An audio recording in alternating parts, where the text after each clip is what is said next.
Any luck? Okay.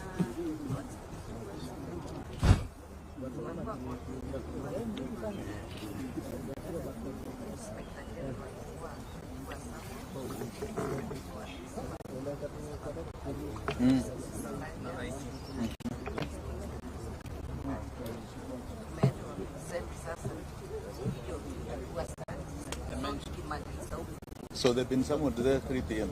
Yes, so 3 p.m.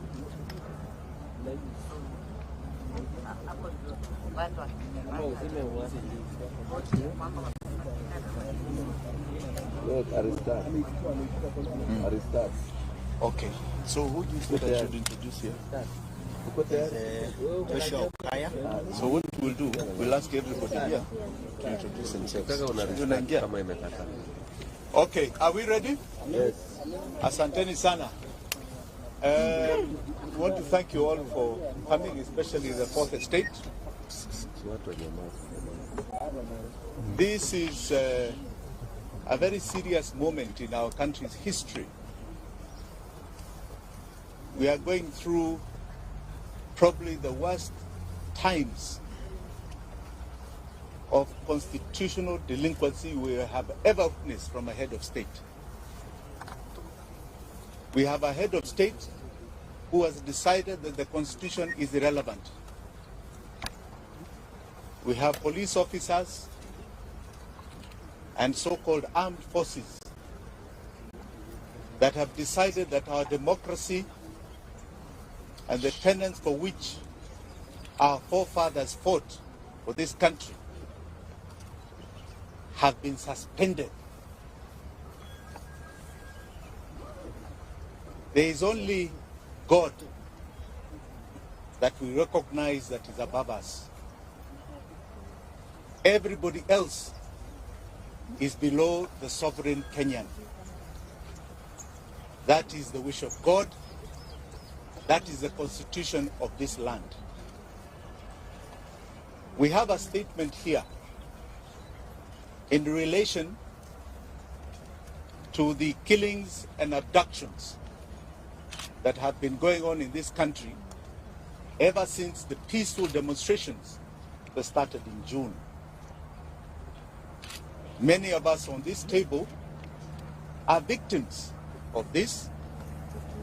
We have families here that have been so devastated by the loss of loved ones, especially young ones.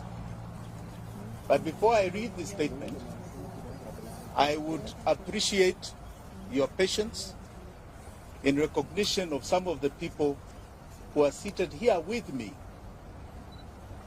Some people who are here with me have suffered untold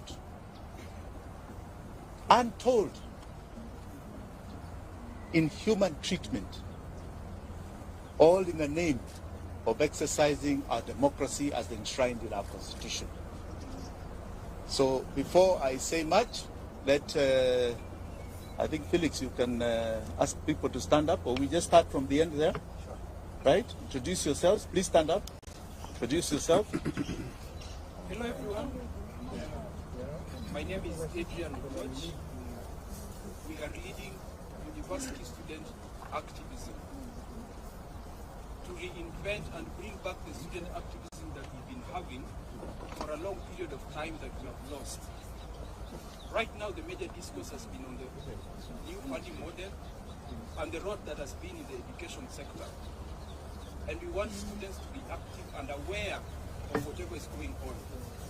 We are not in support of whatever the government has done in trying to call out student leaders in having personal meetings, which is not effective towards success of education in this country. That is why we are doing a team of students to stand up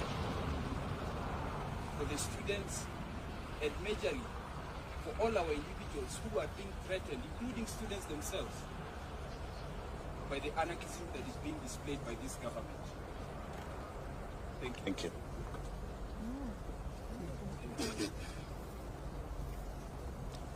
So hello everyone. Hi. Can see this issue because I believe at stake here is our very lives, our very existence. Police are killing people, acting people, and I don't know why it should happen.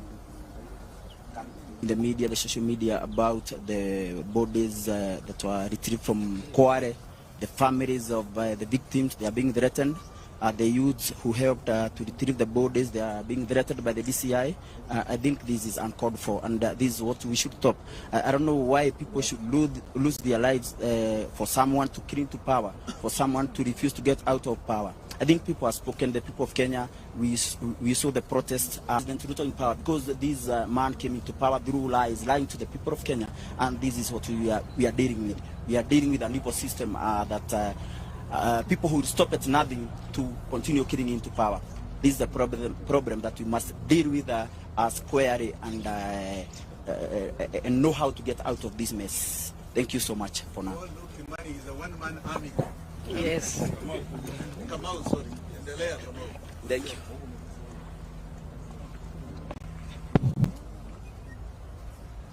Habari zenu. My name is Florence Kanywa. I'm a social justice activist, and I am the Linda Women League Free Kenya movement. Just to let you know that the 3 persons who were abducted on 19th are members of Free Kenya movement. Bob Jagin being our chairman, and we are really saddened by what happened, and we are here to demand they be brought back to us, dead or alive. Thank you. Good afternoon. Charles Ole Sakei. I'm Charles Ole Sakei from Kajiado County, youth leader from Kajiado. I am here representing Bob's family. I am from Free Kenya movement. We have been on the ground with him, championing for our rights. And the reason we are here today is because someone somewhere has decided kuliwa. Hatusemi walikuwa abducted. Serikali haijatupatia majibu. Leo ikiwa ni siku ya 15 tangu hawa vijana kuchukuliwa na kupotea. Polisi wamedinae kwamba waliwa arrest ama kuwa lakini tumekuja tujiulize pia, kama polisi wanasema hawakushika hawa watu ama hawayuko na hawa watu, watuambie nani wako nayo. And I want to ask, itakuwaje kuna militia ina operate kwa hii nchi na rais anasema hajui? Anasema hajui kwamba kuna watu wamepotea. The president the other day said that he is not aware.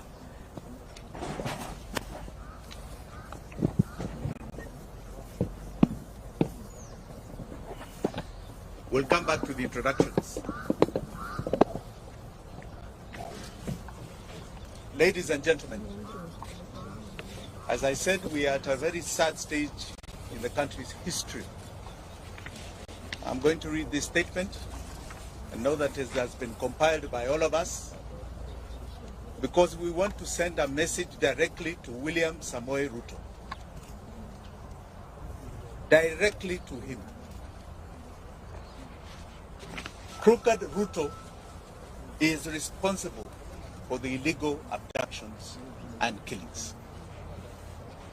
Today, we stand in solidarity and empathy with all the families here and those who did not make it to come for their sons and daughters who have been abducted and have disappeared. It is devastating for a family and friends when a loved one disappears. Yet this is a harsh reality facing Kenya today. I'm very touched by the plight that has been going on, and more so because Bob Jagge and the Longman twins came to visit me in Kamkunji after I was illegally arrested by the police, to some of us personally. Your pain is my pain. We are sounding the alarm. We are on the edge of an abyss and moving speedily in the wrong direction. We must wake up and collectively demand for truth, accountability, and justice. Many times it is said that if it happens to one, we keep quiet. It happens to another, we keep quiet. Eventually it will land in each of our doorsteps of so-called terror suspects. We've seen it over the years. But because there is a security team that tells us that it's for our benefit, we keep quiet. Today they have extended it to people who have been peacefully demonstrating in this country. Abductions is becoming a way of life. Extrajudicial killings a way of life. This is not the Kenya. Abductions, enforced disappearances, and extrajudicial killings in Kenya remain a state strategy to spread terror amongst us. The feeling of insecurity and fear it generates is not limited to close relatives of the abducted or the disappeared only. It affects each and every one of us. Illegal abductions and enforced disappearances violates the right to life, liberty, protection before the law, and protection from other cruel, inhumane treatment and punishment. And victims and survivors, like we have here. We have a young man here who was abducted all the way to Maragua. He'll tell you his story. Abductions are a gross violation of the international law, including it is kidnapping people, kidnapping Kenyans.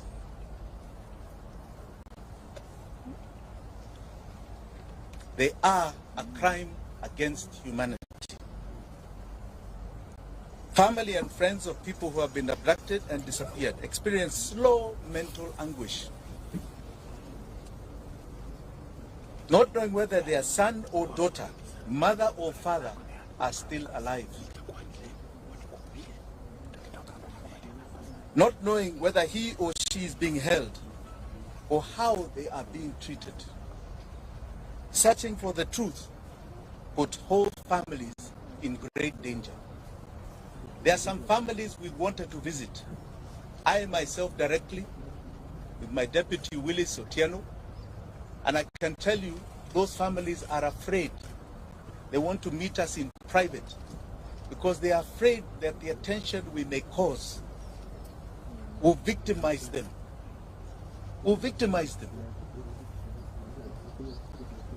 No order or instruction of any public authority, civilian, military, or other, may be invoked to justify a form of abduction, kidnapping, to enforce disappearance. Any person receiving such an order,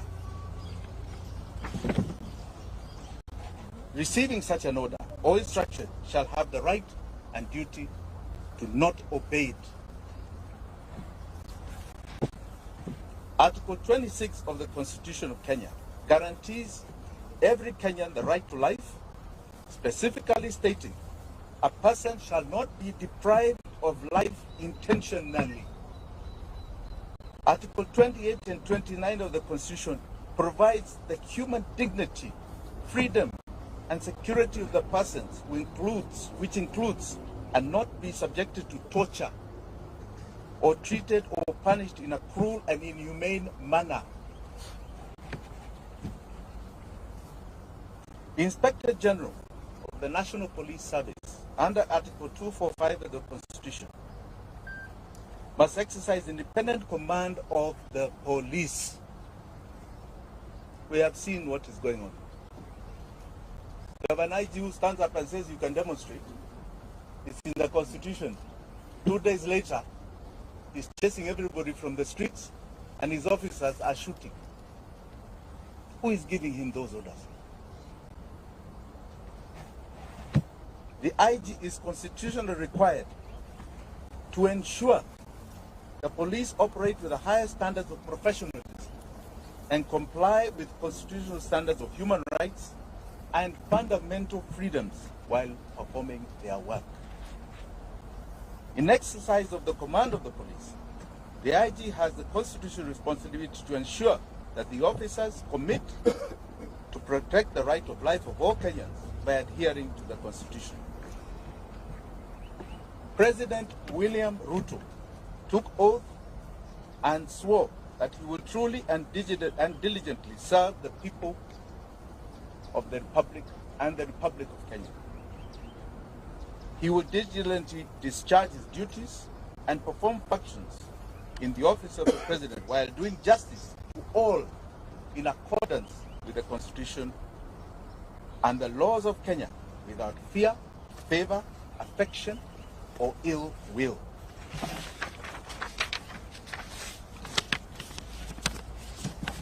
President Ruto, and I say crooked Ruto, the crooked man, took oath and swore to faithfully bear true allegiance to the Republic of Kenya and will obey, observe, protect, and defend the Constitution of this country. And he will protect and uphold the sovereignty, the integrity, and the dignity of every single Kenyan. That is an oath you are swearing to God before 54 million Kenyans. Regrettably, today it can be confirmed that crooked Ruto has not only violated the Constitution of Kenya, but has contravened his oath of office. He has become a constitutional delinquent. For the avoidance of any doubt, if any of you have any, crooked Ruto is solely responsible for the abductions, enforced disappearances, and the murders of young Kenyans, Gen Z. He has turned his police force into a political militia. Kenyans must never forget William Ruto's history. And Kenyans will never forget what he's doing to us today. Crooked Ruto is hypocritically mocking, laughing, and demeaning the abducted, disappeared, and murdered sons and daughters of this country, and their loved ones who are painfully crying daily. The only crime they have committed is exercising their constitutional and democratic right to peacefully and unarmed demonstrate on the streets in our country. We will not yield to crooked Ruto's tyranny. We will not. Because to yield is to advertise to all those that have fought for the democracy that we have today, starting from 1920. We are telling them that we have succumbed to the will of tyranny. William Ruto will not take us there. He is no different. When you look at that man, read the history of people like Pol Pot of Vietnam, Adolf Hitler. Read the history of Amin Dada, who was just next door to us, Umar Bashir, who created atrocities in Sudan. He is no different. He's not a man to glorify. That is a man to feel shame that he represents this great country called Kenya in any position. Finally, I wish to assure the abducted, the disappeared, and their families here and home You shall never be forgotten by Kenyans. Ruto may forget, may ignore, but we will never forget. You are the true freedom fighters of our time. You are the heroes and heroines of this country.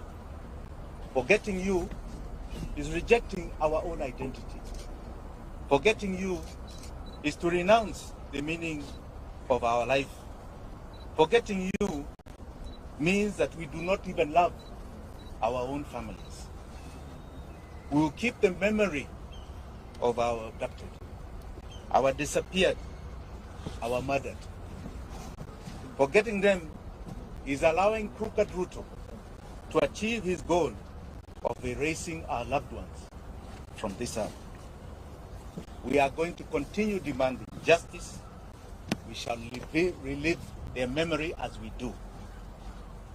The abducted, the disappeared, the murdered shall live forever in our minds, in our hearts, and etched in the history of this country. Thank you very much. Do you have any questions? Yes. What's your name? My name is Barack from the Siogopi. The president recently said that he is not aware of anything of that, and should there be someone who is aware of such a case, he should provide the name. Yes, Moon. Have you and your team done? You know, Crooked Ruto has a big problem. He seems to be delusional. The information is in public domain. The media has over and over stressed names. Are you telling me he does not listen to the media? He doesn't watch TV like all of us? If he was true to the oath of office that he took, he doesn't wait for people to submit names. He would have already set up an inquiry with the allegations that are already there. He should be informing us what is going on. The only reason he is doing that is because he is the one who is doing it. Okay? Let us not mince our words here. Those are his instructions being obeyed by others. And he will be held to account. The days when people just got away with things are over. The level of accountability Kenyans are demanding, and the world, is at an all-time high. He will not get away with it. Any other question? Yes.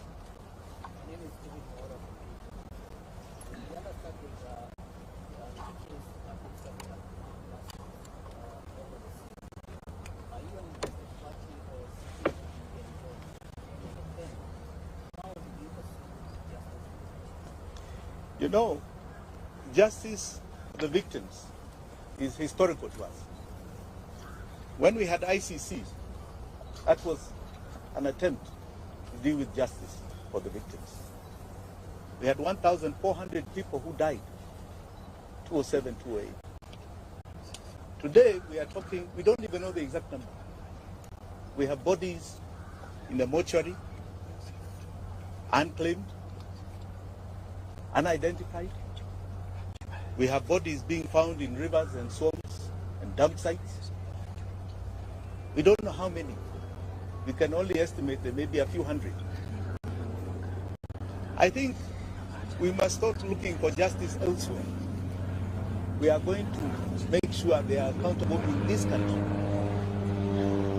One of the greatest cases that has happened, and I like you to all follow this case, is the case of justice for Baby Pendo. Baby Pendo was murdered by police in 2017. And that case is coming up October the 3rd in our High Court here in Nairobi. That case is taking to court what you call the commanders of that case. The OCS, the OCPD, regional commander, people who actually committed the murder, and holding them personally liable, criminally liable for the death of baby Pendo. One case at a time is going to achieve things you have never imagined. We've been very supportive of that case. It has taken 5 years. We are now almost at a critical point. So I want to warn all these commanders who are taking instructions. What's the baby Pendo case? It is coming to you, each and every one of you. Whether you're the IG, whether you're the DCI, whether you're NIS, whether you're not CPD, it is coming to each and every one of you. And you will face justice for the victims. Yes? My name is Daniel Sare. Do you think the courts are doing justice to those people that have had the cases, their cases taken to court? So far, I have no major complaints to the court system. I don't. I think they're doing a very good job. Today we got an order. I think the IG is supposed to appear this afternoon. Yes. Well, I think we're quite happy with what is going on in our courts. Yes. My name is Sophia from KTN. Yes, Sophia. To clarify, have you? I know you have. I just want to hear from you. Have you actually reported, the missing people, and what has been the reaction from the, the DCI and the guys that you reported the cases? They have been reported to every single police station that is responsible. In other words, where we assume, let's just say we are assuming, were the areas of abduction or the areas where the families come from. They have been reported. Have you ever sought a comment from the IG? Have you? You're asking us, have you? Why are you not seeking comments from those people? They are the abductors. They are being accused every day. I'm here accusing them. Let them stress their defense. Okay? I was just asking if you follow the due diligence. Absolutely, absolutely. But the onus is not on us. The onus is not on us. It has been done. But don't be like them who want to say, oh, nyinyi mufanya report, mufanya. It's not about us. You think people are creating fake bodies and fake missing persons? Let's be sincere. It has been followed. And as you can see, there are people who are living in their own reality. They don't want to acknowledge that there is such a thing. Yes. Yes, Lugu. So far as Jim Wanjigi, how many families have you reached able to communicate about the missing persons? How many families? How many are there so far? About 12. About 12. Yes, about 12. But as I told you, we are having very serious challenges because these families are very frightened. And they feel if we draw too much attention to them, they'll be victimized. Even their other children will be victimized. But so I would like to keep it a bit quiet. Yeah? Anything else? Yes. Yes, good afternoon.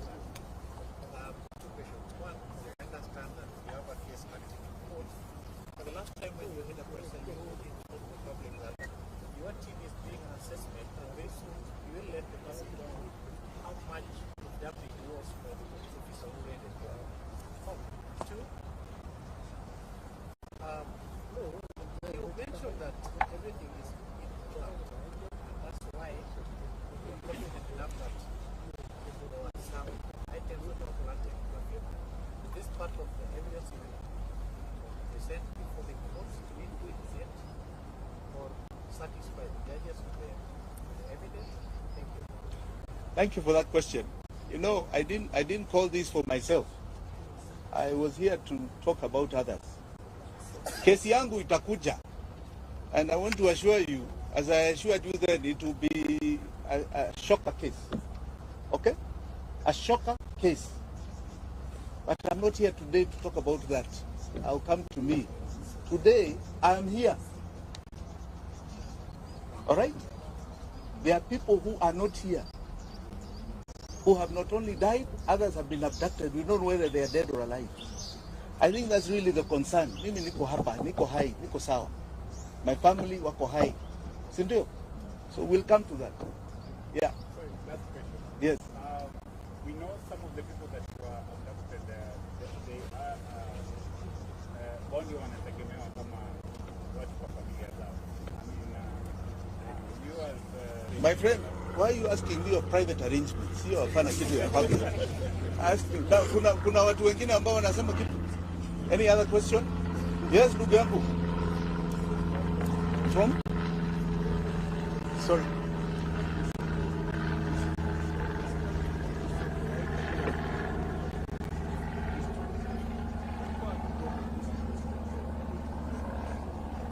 You know, I don't think it's about resignation alone.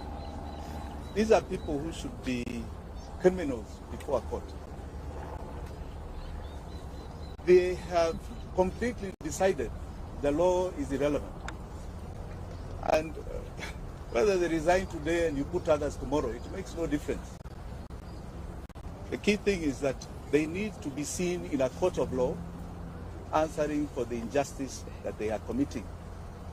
That's an attempt at stopping continual abuse of the law by the police. We need to see an IG in court. We need to see a DCI in court. We need to see OCPDs and OCSs in court. That is what we need. There was a young man who was shot some time ago called Rex Masai. Rex Masai. That was the first one that was brought to our faces. Okay? We have had how many stories for the last 3 months? Including from these agencies, what is it called? Yes. Really? We are talking about young men's lives here. Young girls' lives. I don't think it's a matter of resignation. Yeah. Do you feel like justice is going to ever be done? Absolutely. And do you have hope for the Kenyan? Absolutely. In fact, most Kenyans feel very hopeful. Any of these criminals who are perpetuating injustice will see that court of law. One day, that I assure you, this is not going to continue happening in this country. what is the time limit that is giving the government to be able to produce the people, and what is the plan? Well, let us see how they answer today, because today's this afternoon's case is critical. Many of us are skeptical. They will say they don't know where they are. They are not the ones who did it, but they also don't know what we have to prove that they are the ones. So let us see what they produce as the excuse this afternoon. Then you can ask me about timing. Okay? Asante sana. Please hold on. I would like you to still hear some people here. Yeah? Please, Felix. Can we start with the former survivor? Yeah. Yeah. This young man. Okay.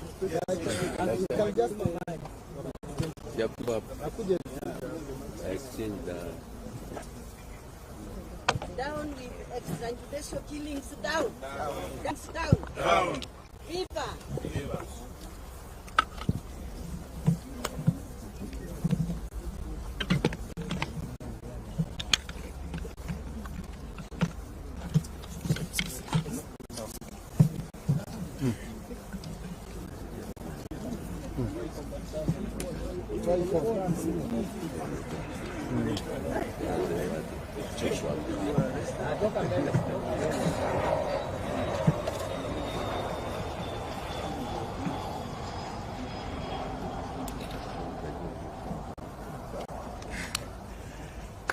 Good afternoon. My name is Joshua Okayo. I am a student undertaking my advocates training program at the Kenya School of Law, and also the president of the Student Governing Council at that institution. I have been very actively participating in protests that we've seen in the past 2 months. And I remember on 18th of June, I met Advocate Wakili Will is here. We were actually with him on the street. And it appears to me that this was history writing itself. I got abducted on 26th of June and was released or rather when I realized that I was released, that was 28th of June. Because I found myself at the bank of Maragua River in Murang'a. So today I'm here because I'm here in solidarity with the families, friends, relatives, and everyone else who are related to our brothers and sisters who have since gone missing but have not been found. I am here because this speaks to me. I am here because I identify with the case in question right now. Were it not for efforts like this, were it not for such pressure, probably I would have been found dead. Sometimes I sit down and reflect, and I see the mere reason why I should also fight for other people, the way my friends and the whole nation fought for me. I would encourage Kenyans to all push for the release of these people. And to William Ruto, the young people are on your case. We are on your case. You have seen people going around the country exposing fraud, exposing theft and corruption. That is just a process to ultimately get you out of office. It might take time, it might be slow, but I can promise you, ultimately, the voices of the people of Kenya shall reign supreme. I want to say pole to the families, because I know how this affects families. Family members, they could do nothing. And you know, the problem is that we have a generation that believes we are very powerless to the extent that a president cannot be called by name.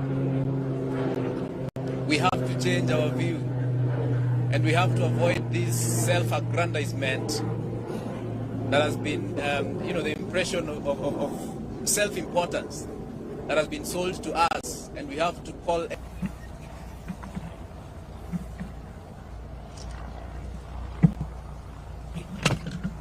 Free Jamil, free Jamil, free Jamil, free Jamil, free Aslam Longton, free Aslam, free Bob Jage, free Bob Jage, free Bob Jage, free Bob Jage, free Bob Jage, free Jamil, free Jamil, free Jamil, free Aslam, free Aslam, free Aslam. Thank you very much. I'm Willis Otieno, advocate of the High Court of Kenya. I'm involved in some of the litigations that are seeking to hold the police and William Ruto accountable for the forced disappearances and abductions of our young people. You all recall the story, for example, of the father of the alleged Equity Bank manager, who the state decided to take to live with lions and hyenas as part of torture, a forced disappearance, and the gentleman was held for over 3 weeks. Now, if we believe in the rule of law, and you think the person is a suspect who has committed an offense, our courts work every day. Why not take these suspects to court? Why not subject them to the due process of the law? Now, you've been told these issues of forced disappearance and abductions actually constitute crimes against humanity. And where we are going to seek for redress here in Kenya. And we are also going to invoke universal jurisdiction in kind of achieving redress. So to those police commanders, and even to William Ruto, rest assured that under the universal jurisdiction principle, we will hold you responsible and will try you for these criminal offenses. And that is not something we are going to do next year. We are going to do it this year. So don't be surprised when you start seeing charge sheets flying across the continent, across the globe, in which police commanders in Kenya and even William Ruto will be an accused person. Those fake charges they register in Kenya against innocent Kenyans who are exercising their rights under the Constitution, we are going to have genuine charges registered against them in their names in Kenya and abroad. They must answer to these crimes against humanity that are being committed against our people. And there's an active team of lawyers who are doing this, and they are not relenting. We've collected enough evidence that has made the threshold for universal jurisdiction to be invoked. Thank you. I think one more word. I have one more word. One more word. William Ruto, I am coming for you. I'm coming for you in the political arena. I'm coming for you in the legal arena. And I'm coming for you with the Constitution of Kenya. I am coming for you. Know it today and every day that you pretend you are a president of this republic. Thank you very much.